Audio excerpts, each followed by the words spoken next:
Welcome back to another episode of the Educational AD Podcast brought to you by Violet Defense. Violet Defense is dedicated to protecting our world from germs by bringing the power of UV disinfection to everyday spaces. Their patented technology enables them to harness the power of the sun to incorporate ultraviolet light into products and environments like never before. Whether you're ready to implement existing products, or if you'd like to explore researching and developing a custom deployment of their technology for your school, Violet Defense has the solutions and the experience you need. Thanks again to Violet Defense for sponsoring the Educational AD Podcast. Go to their website at www.violetdefense.com. We also want to thank Sideline Interactive. We have a Sideline Interactive video score table in our school, and it is fantastic. I really encourage you to contact these folks. You know, it's becoming harder and harder to fund an athletic department these days, but Sideline Interactive's indoor scoring tables and video boards can generate $10,000 or more every year while creating excitement in the gym and the ultimate game day experience for your student athletes. Go to sidelineinteractive.com or call 832-786-0302 to schedule a live web demo and see their tables and boards in action to see what these fantastic products can do for you. You can also email them at sales@sidelineinteractive.com. That's sales@sidelineinteractive.com to check out their scoring tables and video boards.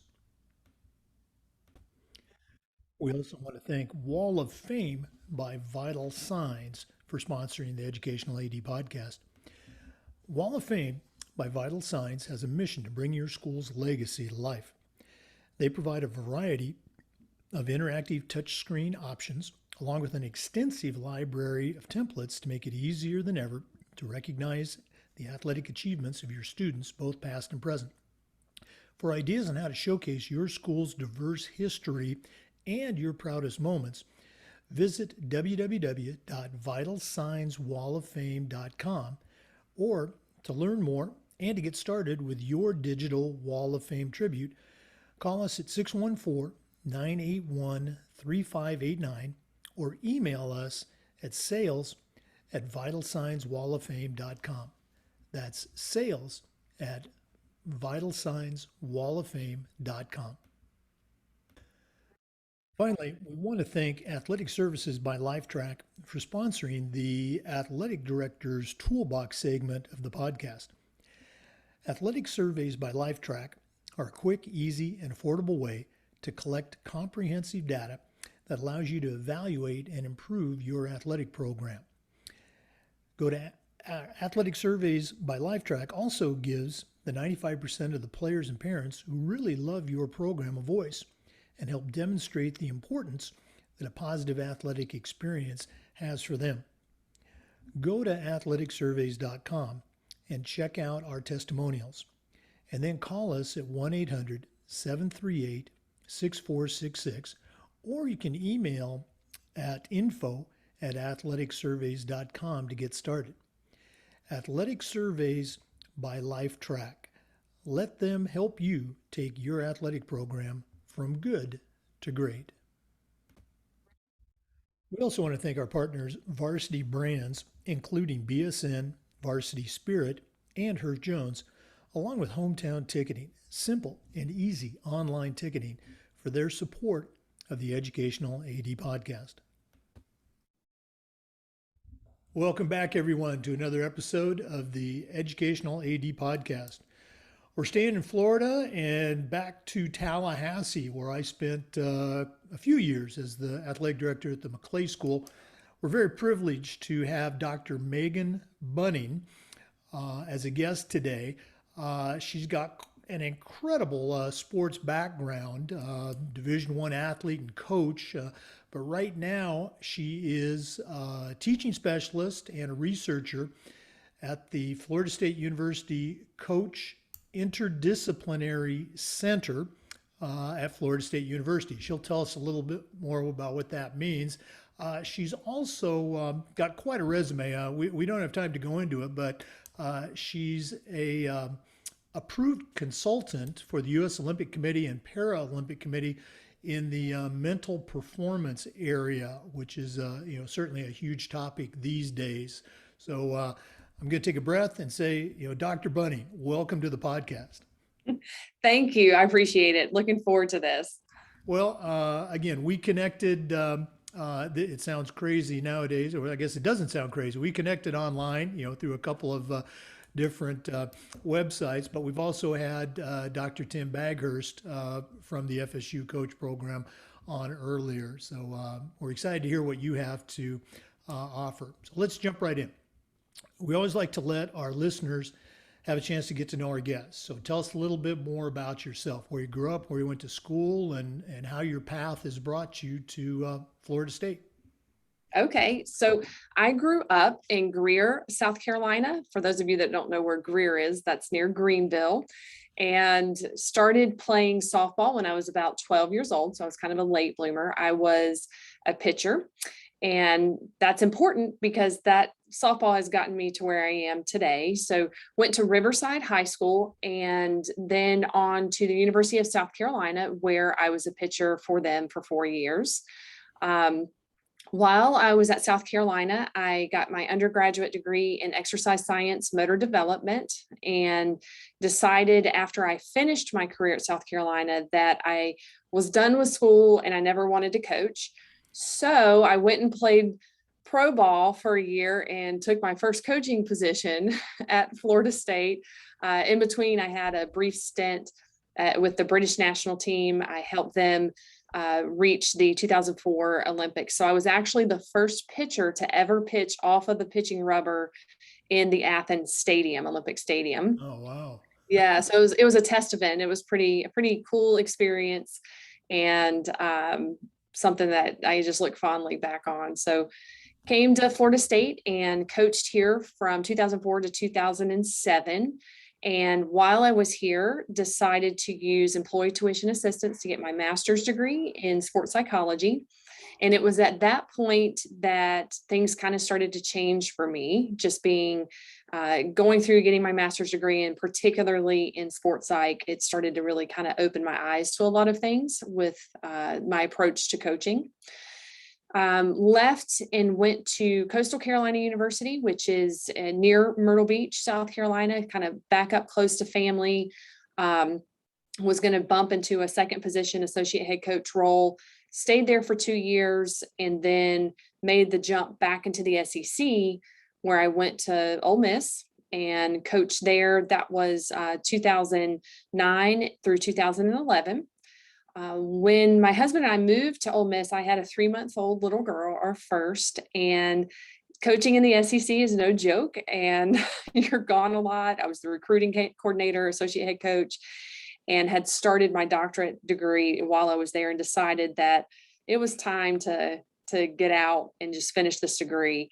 So I made the transition into faculty life in the spring of 2014 and went to Augusta University and took up my first faculty position. I was teaching research methods, statistics to graduate students in the College of Education, all the while continuing my research in the sports psych field and coach education. Also in 2015, I was close to University of South Carolina again and had the opportunity to work with the SECNetwork, the digital station, for 6 years, calling. I've called over 200 collegiate softball games on the digital stations for both the SECNetwork and the ACCx station, and continued that work through last season here at Florida State. But in the fall or the winter of 2019, FSU COACH sent out a call to hire, and basically we're a coach education program, and it looked like the job description was written by me for me. And so I immediately jumped on it, and the rest is history. So I'm back at a home of mine. Well, again, I just always love to hear these stories. And you mentioned Greenville. Their county athletic director, Daryl Nance. I don't know if that name rings a bell for you, but he's very big in our national organization. So, and again, it seems like you've touched a lot of areas at literally an elite level as an athlete, as a coach for some successful programs, broadcasting, and now into something that's very near and dear to my heart, coach's education. So very cool. Dr. Bunning, we also ask our guests, which are largely athletic directors, to kind of share the mentors that they've had over their career. Leadership and mentorship is just so crucial in our profession. So I'm going to put you on the spot. Who are a few of your mentors that you think really had an impact on your life and helped get you to where you're at today? So the primary mentors in my life outside of my mom and dad are for her former coaches. Bobby Simpson, he was a coach back in the day here at Florida State for baseball and now runs private camps. He was a former British national team coach. And then he also was a longtime educator in Tifton, Georgia, in that area. So he has been a fantastic mentor just throughout the years. I still talk to him. My former collegiate coach, Joyce Compton, she has been a mentor for me and really provided a lot of great information. And I have, a few others that I reach out to depending on the issue is that I'm needing some development or help with. So I may have mentors in academia, but I also keep my foot in the door in that athletic side for sure. And they're not just my mentors, they've become my friends. Wow. Again, as you're going over your mentors, I'm just thinking of, the people that have, touched my life and got me to where I'm at. Always cool to hear. For our listeners, we are visiting with Dr. Megan Bunning, the Florida State University Interdisciplinary Coach Center. We're going to be back with some more, but right now, let's take a break and hear from our podcast sponsor, Violet Defense. We want to thank Violet Defense for sponsoring the Educational AD podcast. Violet Defense is dedicated to protecting our world from germs by bringing the power of UV disinfection to everyday spaces. Their patented technology enables them to harness the power of the sun to incorporate ultraviolet light into products and environments like never before. Whether you're ready to implement existing products or if you'd like to explore researching and developing a custom deployment of their technology for your school, Violet Defense has the solutions and the experience you need. Thanks again to Violet Defense for sponsoring the Educational AD podcast, and we encourage you to go to their website, www.violetdefense.com. We're back with Dr. Megan Bunning, FSU COACH Interdisciplinary Center. Dr. Bunning, we've had Dr. Tim Baghurst, who is the director of the FSU COACH program, on as a podcast guest. And so I've got a pretty good idea about FSU COACH, but for some of our newer listeners, what exactly is the Interdisciplinary Center and why is it something that, say a current AD or an aspiring AD should get involved with? Yeah, so I'm really glad that you asked that question because it's near and dear to what I do now. Obviously, I work for it, but I believe in what we're doing, which is why I picked up and moved here. So the Interdisciplinary Center right now we're focusing on getting our graduate certificate program, which that has been running, graduate certificate in athletic coaching. That's been running for almost 2 years, maybe a little bit longer. And then our master's degree in athletic coaching launched this summer. So all of our programs are fully online. We also do some work in the community. We are available to do evaluation of coaches, of teams. We offer mental performance work. So we have our hand in kind of a variety of things, including, research if people want some research done around the coach education field. And so the reason that FSU COACH was established was because there are other coach education programs out there, but we wanted to be different. And the way that we wanted to be different is traditionally what will happen is if a coach comes into a program and they need to take a kinesiology course, or they need to take a sports psych course or something, you'll see faculty from kinesiology departments or sports psychology departments come in and they'll teach those courses. And while it's great information, it's not directly related to what the coach needs to know about that. So FSU Coach has a mission to bring in people that have been coaches, but also have the academic chops as well. So all of our classes, for instance, I'm teaching a theory and practice in coaching this year. I'm teaching human performance, research for coaches. So rather than it being focused on here's just kind of how you do research, it's how can coaches use this information to help them out there on the field? So how do they critique articles? What do they need to look for? What type of data might they use to help them answer some of these questions if they notice things are going on, or if they need to present something to their boss or whatever? Really excited. In the fall, we're launching 2 very unique courses. We'll have a sports psychology type course for coaches. So teaching the coaches how they can implement some of these strategies that we use in sports psych for their athletes and for themselves. But then we also have a coaching 360 course. And this is where I get to teach our coaches helping skills. So we're not counselors, so we can't use that term, but most people relate. These are like basic counseling skills. So they're going to be helping skills for our coaches, and also how to work with athletes that maybe have hidden disabilities. So we get to really tailor these courses and mold them as we go to help our coaching students. So for athletic directors, we have some folks that are in a sport management program that are coming in, and I love it because they see the need to understand things from a coach's perspective.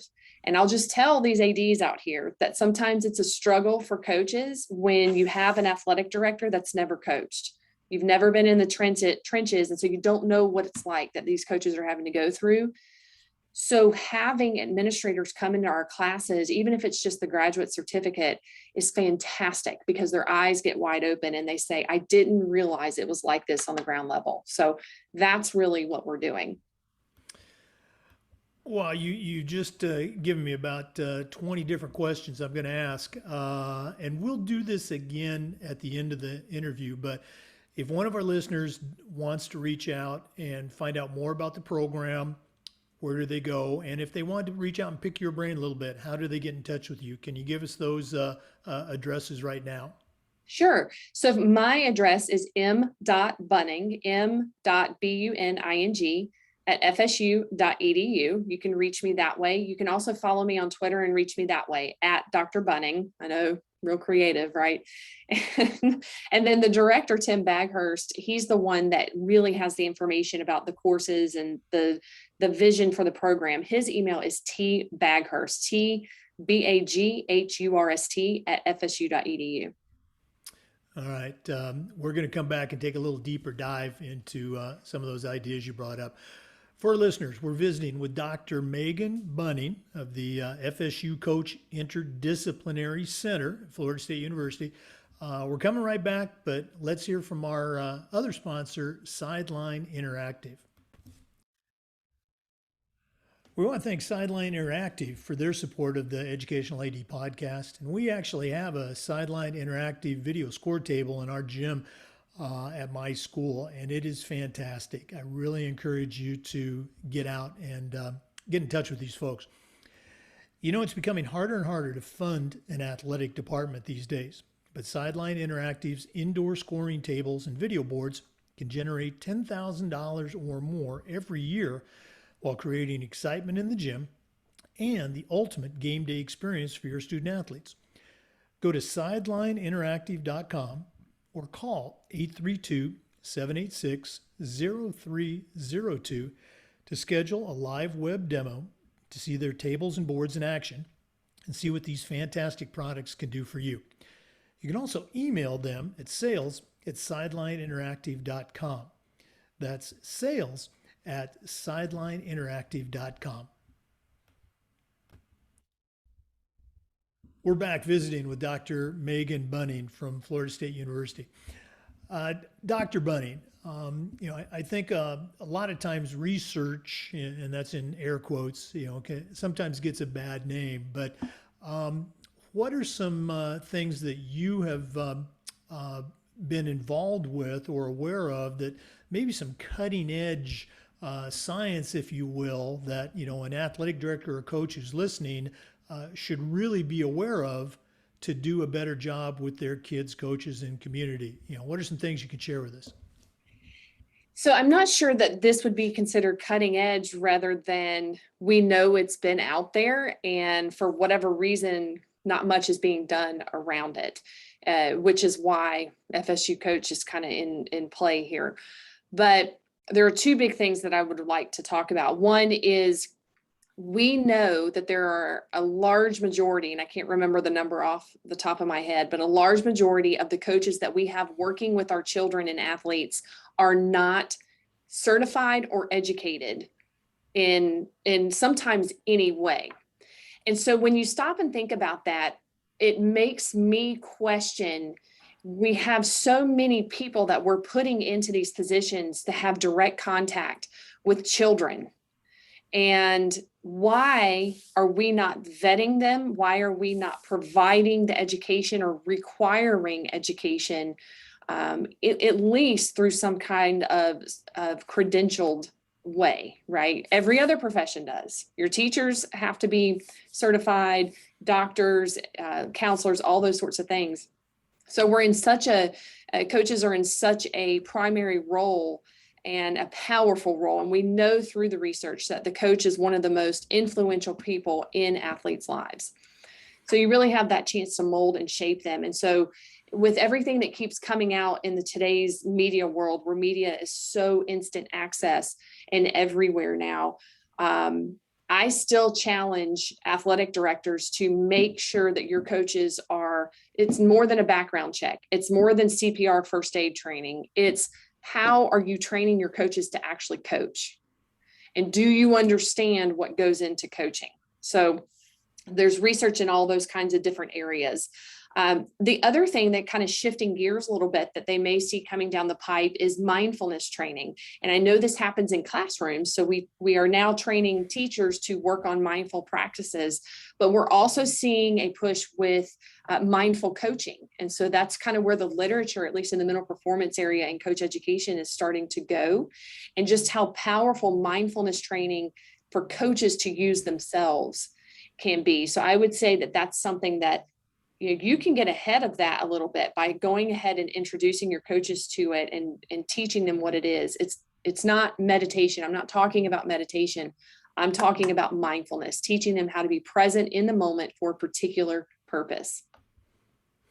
It's very interesting. Obviously, your first point about coaches not being certified, ADs understand that and they grapple with that. At the same time, they are challenged with, putting a team out on the field and finding a coach. And so it's certainly an area that needs improvement. On the mindfulness aspect, I know I'm putting you on the spot here, but can you take just a little bit more of a deep dive in that? What's something that an AD who's listening right now that they could do with their coaches that maybe they're not aware of to do right now?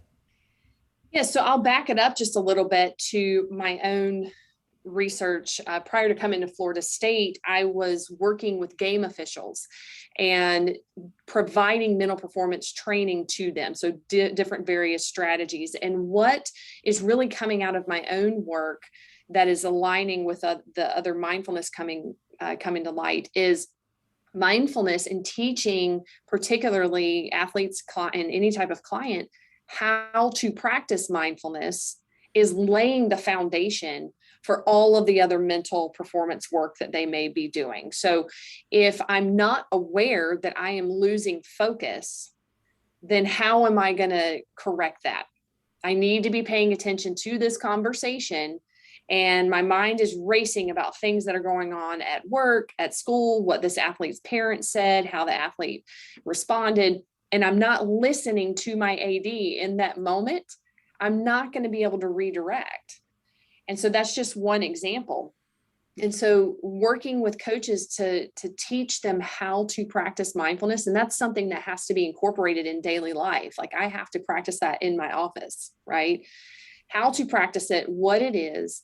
And then it starts just the simple fact, if they didn't provide any other training, if they just provided the training on practicing mindfulness, the coaches will figure the rest out. So just teaching them, I'm over here with my attention. I need to be here. And here's how I can redirect myself so that I can hear, I can be, I can see, and I can see and hear without evaluating and without judging the situation or the person I'm interacting with. So I can get a clearer picture. So it gets me excited thinking about it, because when that piece started really coming out for me in my own research, and then it was like, well, duh, I used to do this as an athlete all the time. There's a name for that, So it can be very powerful. So yeah, I think even just laying the foundation for your coaches, and then from there, they can work on that emotion regulation. They can work on communication. They can work on, stress management and those sorts of things. But they've got to first be aware that something is happening. Very cool stuff. I dare say you just put another tool in our toolbox. But thanks so much for sharing. We are visiting with Dr. Megan Bunning, Florida State University Interdisciplinary Center for Sport Coaching. We're going to be back, but right now let's hear from our podcast sponsor, Vital Signs Wall of Fame. Wall of Fame by Vital Signs has a mission to bring your school's legacy to life. They provide a variety of interactive touchscreen options and an extensive library of templates to make it easier than ever to recognize the athletic achievements of your students, both past and present. For ideas on how to showcase your school's diverse history and your proudest moments, visit www.vitalsignswalloffame.com. Or to learn more and get started with your own digital Wall of Fame tribute, call them at 614-981-3589. You can also email them at sales@vitalsignswalloffame.com. That's sales@vitalsignswalloffame.com. Hey, we are back with Dr. Megan Bunning from Florida State University Interdisciplinary Coach Center.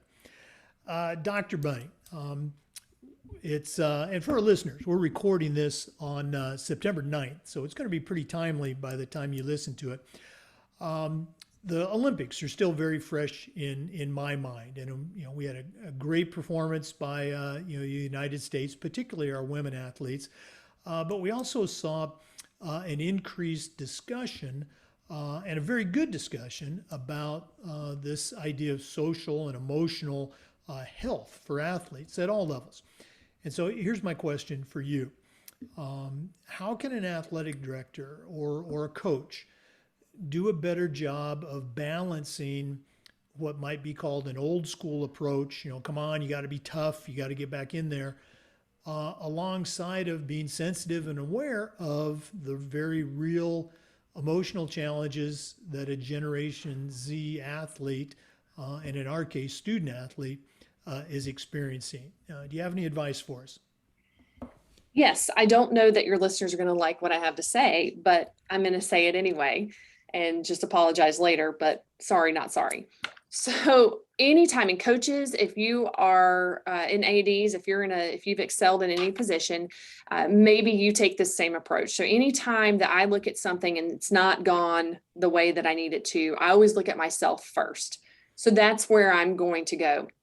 As an athletic director and as a coach, when you look at the athletes today, you have to make sure that you are trying to see it from the perspective of the athlete and not what you need, not what you perceive is happening. One of the sayings that I used to laugh at and probably followed along with, and it's a movie quote, there's no crying in baseball, right?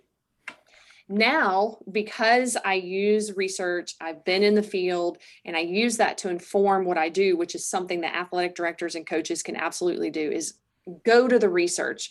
A lot of times it's not like, for me, I'm not somebody sitting in an ivory tower just putting out research and never having been in the field. I've been in the field and I'm researching in the field I was in to try to help, right? So use the research to inform your decisions. Now we know the no crying in baseball. When we try to suppress emotions, it makes it worse. So if we use the literature and we use what professionals that deal with mental health talk about all the time, you need to acknowledge the emotion. Acknowledge it, experience it. Don't try to get someone to stop experiencing something, then make that adjustment of how you need to move forward. We don't want to live in it. Okay, so that's just an example of how these athletes are functioning and how we as people need to function. So shift out of that old school mentality. The other thing is that we need to be aware that the media presence, the social media, the access, the filming of games was not like this when we came up, when we played, even me. So understanding that these athletes are potentially putting themselves out there in a way that maybe they don't even want. They're just playing a game, but it's being streamed for the parents or, for scouting purposes or whatever. And the athlete just wants to play, but now there's a clip of them showing up on Twitter, and that's not what they intended. So we have to understand that our world today, if our athletes, is very, very different.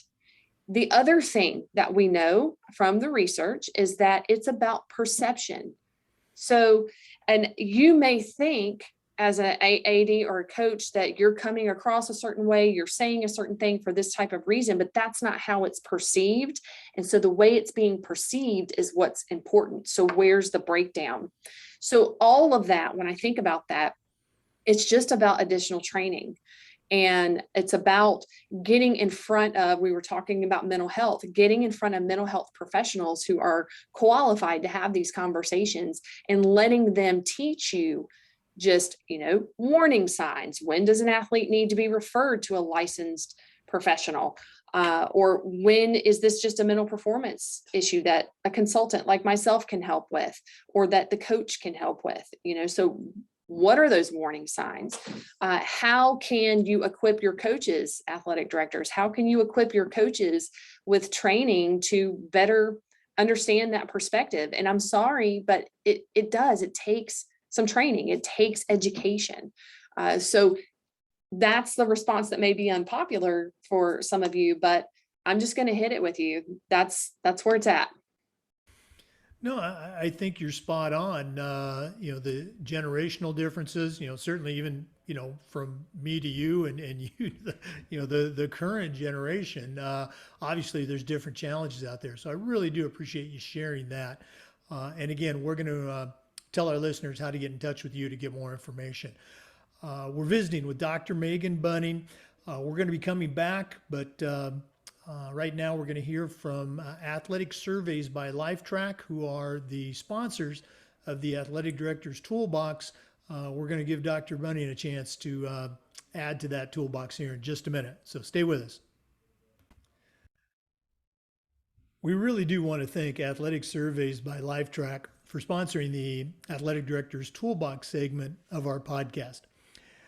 Athletic Surveys by Lifetrack are a quick, easy, and affordable way to collect comprehensive data that allows you to evaluate and improve your athletic program. Athletic Surveys by Lifetrack also give the 95% of the players and parents who really do love your program a voice and help demonstrate the importance that a positive athletic experience has for them. Go to athleticsurveys.com and check out our testimonials, and then call us at 1-800-738-6466, or you can email us at info@athleticsurveys.com to get started. Athletic Surveys by Lifetrack. Let them help you take your athletic program from good to great. Well, Dr. Bunning, this has really been great. I've enjoyed listening to you and hearing your wisdom, but we're not done yet. We always like to wrap up with the Athletic Director's Toolbox. We've already established you certainly know your way around an athletic department as a player, as a coach, as a researcher. But right now I'm going to challenge you to send out a brand new athletic director on their very first job. But I'm only going to let you put 3 items in their toolbox. What 3 things are going to go in Dr. Megan Bunning's Athletic Surveys Athletic Director Toolbox? So the first tool is one that you've probably heard before, but I cannot stress enough the importance of it. This tool is networking. So when you go to wherever you're going to go, you network not only within your department, but outside. You're going to have what I call a critical friend. Find someone that is outside of your profession that you know is going to give you some valuable feedback that may be tough for some people to say. All right. So that critical friend is going to be someone that you trust and that you can go to and say, hey, this situation happened. I'm not really sure how to handle it. And it does not have to be another athletic director. It can just be somebody that's going to shoot it to you straight, but that does not know you so personally that they're too close to you. All right. So find a critical friend and network outside of your profession as well. They're going to give the people you meet outside of what you do can sometimes spark that creativity and give you different ideas. Another tool, I'm going to give you 2 mental performance tools. The first one is learn diaphragmatic breathing. So I talked about how mindfulness lays the foundation. Another tool that lays the foundation for being able to be present in the moment, but also manage stress and buy yourself time when events arise that maybe are causing you to kind of race or you're getting angry or frustrated. So learn diaphragmatic breathing. And once you learn how to do that, so you're going to breathe from your diaphragm, not your chest. It's going to give you more oxygen. It's going to create a sense of calm and it's going to buy you time to think. All right. So go Google that diaphragmatic breathing. The third one, this is one of my favorite techniques, and this can be used when you're talking about goal setting. It can be used when you have a situation that arises and you're not really sure how to get the results that you want out of it. So it's the SBR model. Situations plus behaviors equals results. I got this from Bo Hansen. He is an Olympic athlete. I think he was triathlete, ultramarathoner, but he uses it for athletic assessments. I use it to help people do exactly what I said, manage situations or set goals. The first thing you're going to start with is the R. What results do you want to see? So this could be your goal, or this could be the result of a conversation that you're about to have or a program you want to implement, etc. So identify your results. What are those? Back up to the S. The situation that you're in. What are your current situations that you're going to have to manage and deal with? What resources do you have? Who are you able to connect to and involve with this? Anything that's around you that identifies your situation or the department situation. Now focus on the B. What behaviors do you need to take given your situation to get the results that you want? So you start going through, and I would encourage you to write all of these down. It's powerful when you write. Is what behaviors do I need to have, or actions do I need to take, knowing my situation right now, to get these results that I want to see? And so then you enact those behaviors, and after a little bit, you evaluate. Has my situation changed? If it has, redefine that situation. Are the results that you still want to see the same? If they aren't, modify them. Then are the behaviors that you said that you needed to do, are they working? If not, modify them. So SBR, situations times behaviors equals results.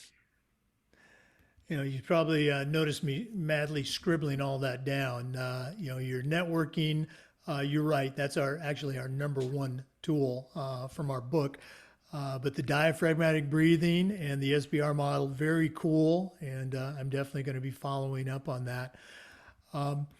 Dr. Bunning, thank you so much for being on. If one of our listeners wants to find out more about the FSU Coach program, or they want to pick your brain, and I certainly hope they do, how can they go about getting in touch with you? Yeah, so again, my email is m.bunning, m.buning at fsu.edu, or you can follow me on Twitter at Dr. Bunning. Okay, and the FSU Coach, what's the contact for that? Yeah, so if you go online and you look up FSU Coach, you should, if you Google it, I guess, the website for that is going to be, off the top of my hand, I'm looking it up. FSU coach FSU-coach.fsu.edu. Okay. Great stuff. Dr. Megan Bunning, Florida State University Interdisciplinary Center. Thanks so much for being on the podcast today. You're welcome. Thanks again for having me. For our listeners, remember the Zoom recordings of these interviews are being uploaded to the Educational AD Podcast YouTube channel. We appreciate you listening today. Come back again next time for another episode of the Educational AD Podcast.